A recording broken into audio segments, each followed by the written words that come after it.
आज रामनवमीच्या चैत्रगौरीच्या हळदी कुंकानिमित्त डेकोरेशनमध्ये प्रत्येक मराठी महिन्यातली येणारी जी पौर्णिमा असते तिचं काही खास वैशिष्ट्य असतं.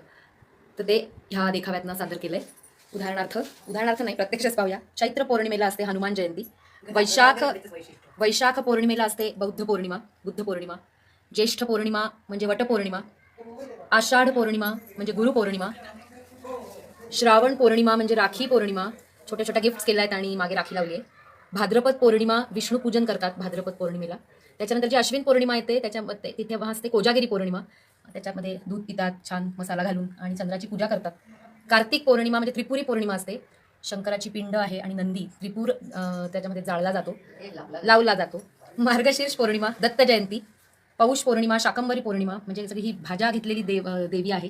अशी सगळी छान छोटी छोटी फळं आहेत. फळं नाही, भाज्या, फळभाज्या. आणि देवीच्या हातात पण वेगवेगळ्या भाज्या दिसतात. आणि त्याच्यानंतर इथे माघ पौर्णिमा, गंगा स्नान करतात यावेळेला.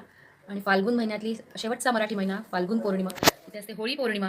आणि ही छान छोटीशी आम्ही गौऱ्या आणून छोट्या छोट्या गौऱ्या केल्या आहेत एकदम झाकणाच्या आकाराच्या, आणि त्याची होळी तयार केली. गुलाल वगैरे टाकलाय त्याच्यावर आणि हर्षदानी छान त्याच्यावरती अशी रांगोळी काढली की जणू काही खरी खरीच होळी ती वाटते. असं जरा डिटेलिंग सगळं केलेलं आहे.